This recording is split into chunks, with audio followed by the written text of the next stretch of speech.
Kumusta sa tanan og sa padayon natong pagtuon sa pulong sa Ginoo. Kagabi nahuman kita dinhi sa ah, unsa ba ang dapat nga motibo sa pangandoy nga makaadto kita sa langit. Ang tubag niini ay dili gyud nato kalimtan ang judgment sa Ginoo to every individual who revealed him. Sa bawat individual nga naga-rebelde sa atong Ginoong Dios, pinaagi sa wala nila pagsunod sa iyang kabubuton through His written word. Ug atong nakita nga sa pagbalik sa atong Ginoong Hesukristo ining kalibutana, do na siya ay paga-i-judge. Matud pa sa 2 Thessalonians chapter 1 verses 8 to 9, matud pa niya dinhi, God will punish them in flaming fire, inflicting vengeance on those who do not know Him. Wala makaila sa Ginoo, and on those who do not obey the gospel of our Lord Jesus Christ. So, wala makaila sa Ginoo o wala mosunod sa maayong balita sa atong Ginoong Hesukristo, mahitungod kaniya sa kaluwasan nga iyang gihimo og sila ay pagasilutan sa atong Ginoong Dios, pinaagi sa they will suffer the punishment of eternal destruction away from the presence of the Lord and from the glory of His eyes. Kitan-aw nato gabi ato nakita gabi nga ang presensya sa Ginoong Dios ay importante kayo sa matag Kristohanon, dahil kung wala ang presensya sa Ginoo, daghan kayo kini og consequences nga madawat o mahitabo sa usa ka tawo nga naga-reject kaniya. Peace ang atong Ginoong Dios is the Prince of Peace. Ang atong Ginoong Hesukristo, kung wala ang iyang presensya, gubot kaayo ang kahimtang o ang kinabuhi sa usa ka tawo nga naga-reject sa atong Ginoong Hesukristo og daghan pa niana nga atong naiskutan kagabi. Og sa pagpadayon nato sa pangutana nga unsa ba ang motibo or sa pangandoy nga makaadto kita sa langit. So tungod niini daghan ang ibutang nato sa atong kasing-kasing nga moadto kita sa langit dahil sa atong paghigugma sa atong Ginoong Dios, which is His first and greatest commandment sa matag tawo nga iyang binuhat. Og tungod niini, himuon natong sentro gayud ang atong Ginoong Hesus sa atong pagkatao with the guidance of His written word. Dahil mailhan lamang nato ang atong Ginoong Hesukristo sa malalim pa na kaparaanan o pamaagi, pinaagi lamang sa iyang written word nga nasulat diha sa Bible. Matud pa sa Colossians chapter 1 verse 16, for by Him, tungod sa atong Ginoong Hesukristo, for by Him all things were created in heaven and on earth. Ang tanang butang ay gihimo sa atong Ginoong Dios, pinaagi sa atong Ginoong Hesukristo, sa langit man o sa yuta, visible and invisible, makita man kini o dili makita, whether thrones or dominions or rulers or authorities, all things were created through Him and for Him. Ang tanang butang gimugna o gi-create sa atong Ginoong Dios, pinaagi og alang through Him and for Him, og alang sa atong Ginoong Hesukristo. Ang tanang binuhat sa Ginoong Dios nabuhat pinaagi kang Jesus Christ, ug ang ultimate purpose niini ay para kaniya, para maghatag sa iyang kahimayaan. Gibuhat sa Ginoo ikaw ug ako para sa iyang katuyuang maghimaya kaniya. Wala nay lain pa. Wala tay labot gyud, wala tay bahin niini, dahil para sa iya ang tanan nga gimugna sa atong Ginoong Dios, para sa atong Ginoong Hesukristo. Ngunit kung ang usa ka tawo, labi na gyud ang Kristohanon, kung usa ka Kristohanon ilagak gid niya ang iyang kaugalingon ngadto sa atong Ginoong Hesukristo, ay patsada kaayo ang iyang kinabuhi. Wala na siyang hahanapin pa, basta andaan siya sa atong Ginoong Hesukristo. Matud pa sa 1 Corinthians chapter 6 verse 19, 1 Corinthians chapter 6 verse 19, dili ba matud pa ni Apostol Paul sa mga Kristohanon sa Corinto, Dili ba ang Espiritu Santo nga gihatag sa Dios nagpuyo sa atong lawas isip iyang templo? So kita daw nga mga Kristohanon, ang templo ang pulay-anan sa Espiritu Santo, ang ikatulo nga persona sa Ginoong Dios. Dili ba ang Espiritu Santo nga gihatag sa Dios nagapuyo sa atong lawas isip iyang templo? Busa kining atong lawas dili ato kundi iya sa Dios. Ang atong physical nga lawas dili na ato kundi iya sa Dios. Nganong iya man sa Dios? Siya ang nag-create niini, pero nailog kini sa yawa nung magkasala si Adan and Eve, na impluwensyahan sa yawa ang tanang tao nga binuhat sa atong Ginoong Dios, pero gi-redeem kini sa atong Ginoong Dios through Jesus Christ. Munang giingon dinhi kay verse 20 ng 1 Corinthians chapter 6 verse 20, kay mahal ang iyang pagkapalit kanato. Appeal si Apostle Paul, which is the human author of the epistle of the 1 Corinthians chapter 6, matud pa niya, busa kay mahal ang iyang pagpalit kanato. Kasama siya, busa gamitan ninyo ang inyong lawas sa pamaagi nga madaig ang Dios. This is our ultimate purpose nga nung gibuhat kita sa atong Ginoong Dios, para gamitin ito ang atong lawas para madaig nato ang atong Ginoong Dios. Paano ba kita gipalit sa atong Ginoong Dios? Gipalit kita sa atong Ginoong Dios pinaagi sa kamatayon sa atong Ginoong Kristo sa krus ng Kalbaryo. Mao na ang mahal nga pagpalit kanato.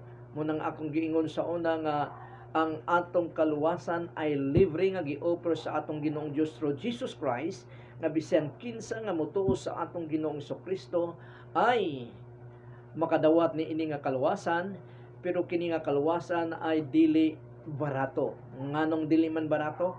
Kay gipakamatyan kini sa atong Ginoong Kristo didto sa krus ng Kalbaryo.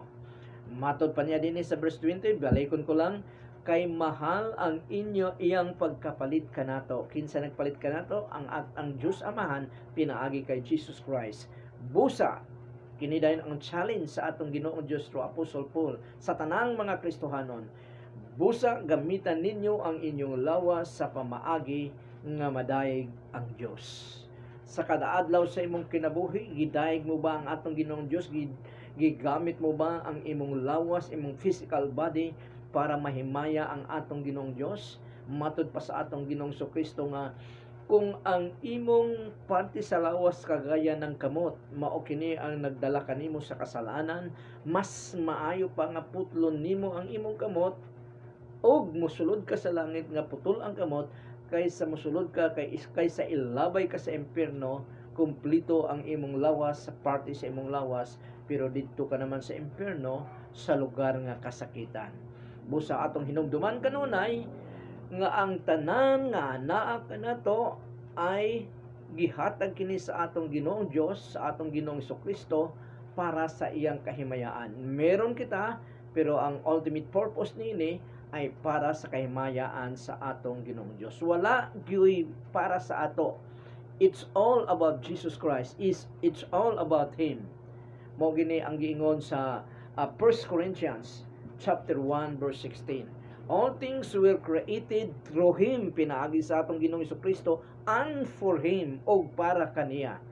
Busa, ang atong Ginoong Diyos, nagaingon siya sa Isaiah chapter 48 verse 11, dahil daghang mga tao, usahay gani apil na ang Kristohanon nga gusto nilang ilugon o ginailog nila ang glory nga para lamang sa atong Ginoong Diyos, which is kasalanan kana nga butang sa atubangan sa atong Ginoong Diyos. Matod pa sa Isaiah 48 verse 11, apan tungod og alang kanako, kinsa nagistorya niini? Ang God the Father, ang Diyos Amahan. Apan tungod og alang kanako, buhaton ko gayud kini. Unsa iyang buhaton? Kay dili ako motugot nga pasipad-an ang akong ngalan. Dili ko gayud ihatag sa lain ang akong himaya.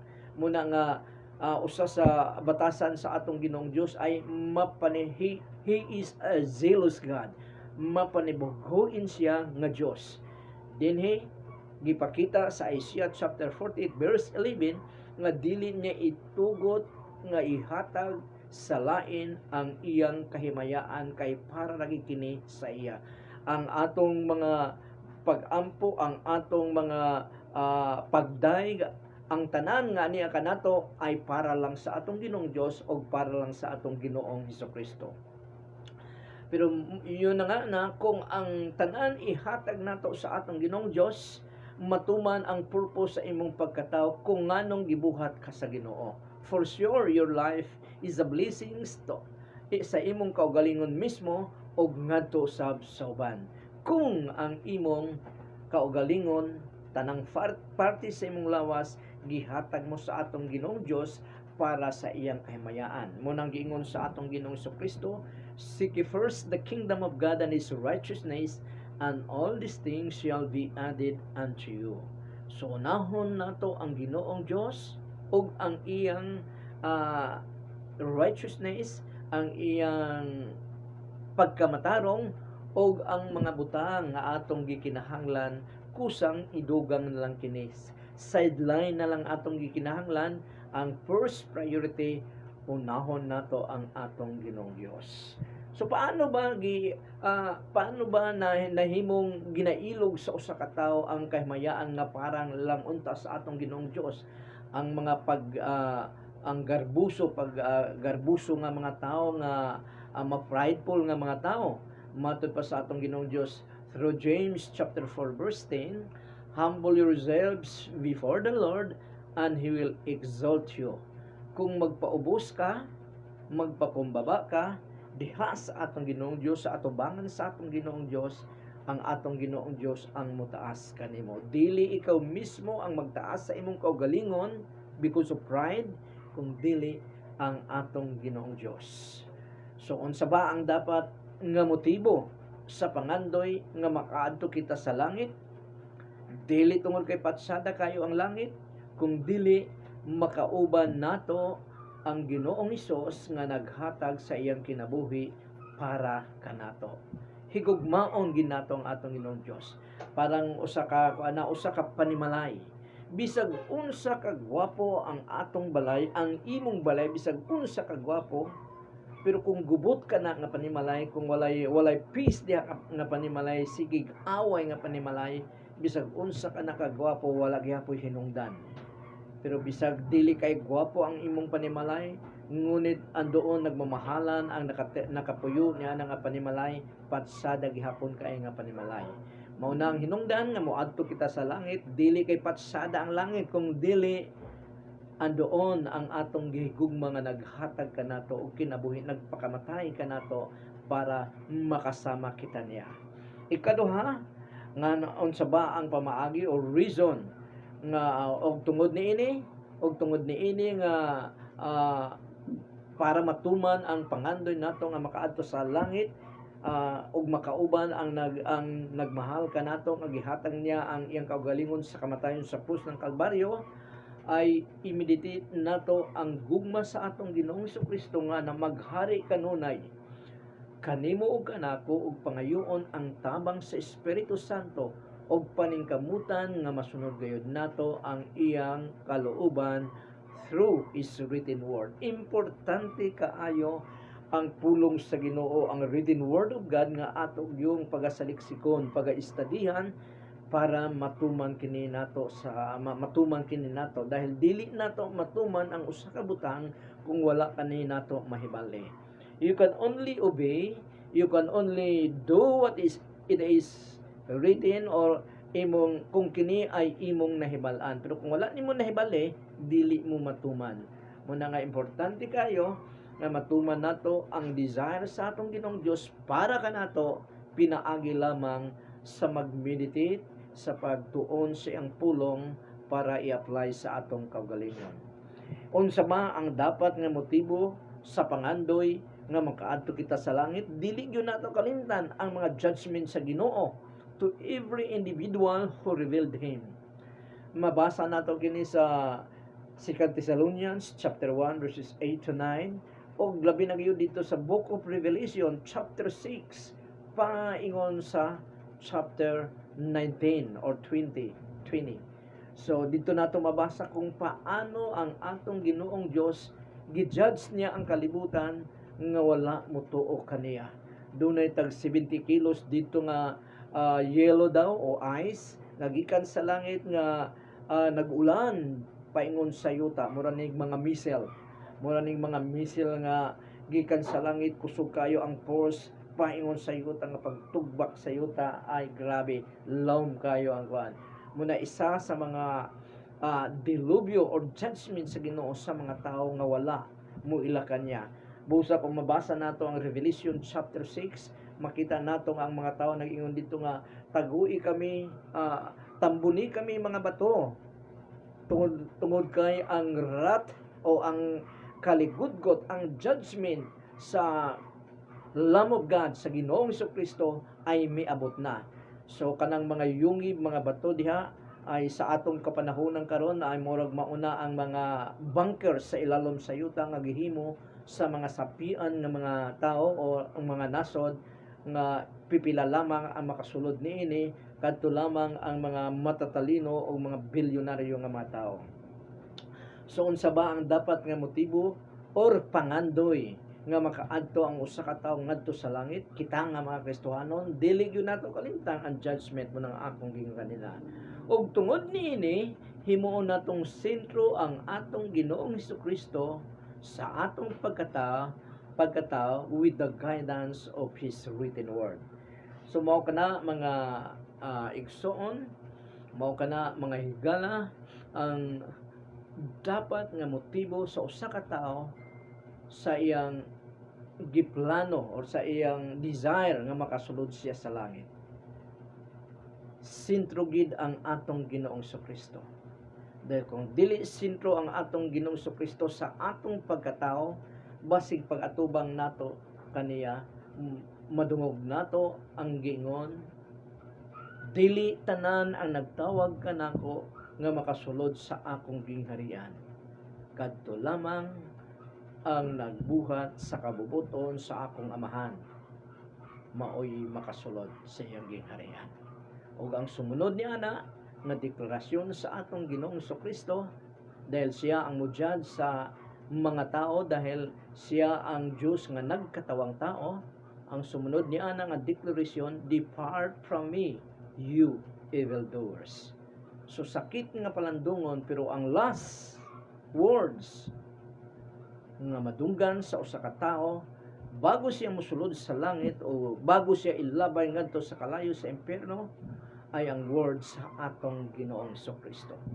Whether will come good and faithful servant or depart from me, you evildoers, you lazy and evildoers. So mga igsoon, kinahanglan nga siguro ang ginato nga kita ay meron ng passport or ticket para sa lugar na kung saan giandam sa atong Ginoong Jesucristo sa iyang mga pinalanggang sumusunod o matinud-anon nga mga sumusunod. 2,000 years, more than 2,000 years ago, nag-andam na nini atong Ginoong Jesucristo. Atong tanawon ang mga architecture o architect nga mga tao, nga mga engineers, kauban ang mga civil o tanan nga mga tao nga mga maayo mobuhat sa mga building. Kung mobuhat sila og building, kauban ang mga karpintero, mga mason, pila kagatos nga motrabaho niini kada adlaw, og mahuman nila mga 10 years or 5 years sa pagkahuman niini nga building ay patsada kayo. Gikan sa gawas ngadto sa sulod, patsada kayo. Kining mga tawhana ay dili unlimited ang ilang skill, limitado lamang ang ilang skill sigon sa gihatag kanila sa atong Ginoong Dios. Ngunit ang atong Ginoong Jesucristo ay unlimited ang iyang skill. More than 2,000 years ago, gisugdan na niya ang pag-andam sa atong puloy-anan. O matod pa niya sa John chapter 14 verse 3, mahuman niya og andam ang aya atong puloy-anan, mubalik siya dinhi sa kalibutan aron pagkuha kanatong mga matinud-anon nga Kristohanon ug aron pagsilot sa mga tao nga mi-reject sa iyang pagtulunan. Ang tanan tang pagapilion mo resulta gayod og consequences. Ito ba'y maayo sa imong paningin ug ito ba'y dili maayo sa imong kaugalingon? Depende sa imong pagapilion nga pagabuhaton kada adlaw sa atong kinabuhi. Muna nga ang gipangayo sa atong Ginoong Dios kanato, sa atong Ginoong Kristo kanato, ay ang pagsimba kaniya, dili lamang sa Domingo, dili lamang sa Sabado, dili lamang sa Biyernes, kung dili sa kada adlaw sa atong kinabuhi. Mao na ang tinuod nga pagsimba sa atong Ginoong Dios nga nagagikan sa matinud-anon nga kasing-kasing. Daghang kaayong salamat mga igsoon, o sa katapusan na humanagi kita sa Revelation chapter 1 verses 1 to 4, kung saan makita nato diha ang kondisyon sa lugar nga pagadalan sa ato sa atong Ginoong Kristo, ug ang mismo ang puloy-anan nato nga wala pa mo sakit sa atong mga hunahuna, ni makita sa atong mga mata ang kapatsada sa puloy-anan nga giandam sa atong Ginoong Kristo kanato. Matod pa sa Revelation chapter 21 verse 18, kung wa po nagkamali, bisan pa lang sa kalsada sa langit nga iyang giandam kanato ay pure gold na. Pure gold nga white ang ispalto sa kalsada sa kalangitan. Muna nga ang gold nining kalibutana ay pag-awayan, pakamatyan gid ang gold nining kalibutana, ngunit pag-abot nato sa langit, ito ay ispalto lamang sa dalan nga atong pag-aagian. So daghang salamat sa tanan nga nagatan-aw ini nga pagtulunan ug sa mga magatan-aw pa. Daghang salamat. Kung gusto pa ninyong makita kini nga mga pagtulunan, dahil sabi ko kahapon 30 days lang kini sa Facebook, o burahin na nila ito. So andoon sa akong personal channel sa YouTube, just click, just type Edwin Makahelo Sermon, and click, then makikita mo ang mga sermon nga andoon naka-imbak. May gabi kang kay May Linsahan sa Upol nga nagatan-aw ni nga pagtulunan. May gabi Sister Ames. So sa katapusan, ang Ginoo manalangin kaninyong tanan. Sa tanang may sakit, minsan pa tumanon nato ang sugo sa atong Ginoong Kristo nga kung may sakit ay hampo sila, dahil hindi naman kita ang nagpapagaling sa mga may sakit, ang atong Ginoong Kristo, ang atong Ginoong Dios. He is the greatest healer. Ang mga tambal gigamit lang na niya, dili dautan nga gamiton, pero gigamit lang na sa atong sa mga doktoroon sa mana ang naggamit niya na, pero ultimately ang naghatag og kagalingan ang atong Ginoong Kristo. So ato mag-ampo ta. Lord God, salamat kay Ginoo nining gabi una sa katatapos namong pagtuon sa imong pulong, O Lord God. Empower us, O Lord God, nga what we understand, what we learn karong gabi una, Panginoon, ay padayon nga magalig-on sa among pagtuo diya sa iyo, O Lord God. And empower us, banal na Espiritu, nga ang among natunan may apply gid namo sa among tagsa kapagkatao, so that there must be transformation in ourselves, Panginoon, as the Lord desire it, O Lord God. Salamat kay Ginoo, Lord, sa tanan nga nananaw, Ginoo, sa tanan nga may sakit, O Lord God, nga nananaw dinhi, O Lord God. Dili maiksi ang imong mga kamot nga dili mo kaya silang abutin, Panginoon. Lord, touch them, O Lord God, in the mighty name of Jesus Christ of Nazareth. Touch them, O Lord God, and restore, Panginoon, the part of their bodies, O Lord God, of our bodies, Panginoon, nga nag-malfunction, Panginoon. Restore it, O Lord God, sa normal, O Lord God, normal nga function, O Lord God, nga ang mga sakit nga buhat sa yawa Ginoo ay matanggal kini sa imong pangalan, sa pangalan ni Jesus, in Jesus mighty name. And Lord, I pray, open the windows of your heavens, O Lord God, and pour out so much blessing, O Lord God, especially the blessing of healing, Panginoon, and spiritual blessings, O Lord God, in Jesus mighty name. In Jesus mighty name. O ang tanang anak sa Diyos magaingong, Amen. Amen and Amen. Maayong gabi sa tanan.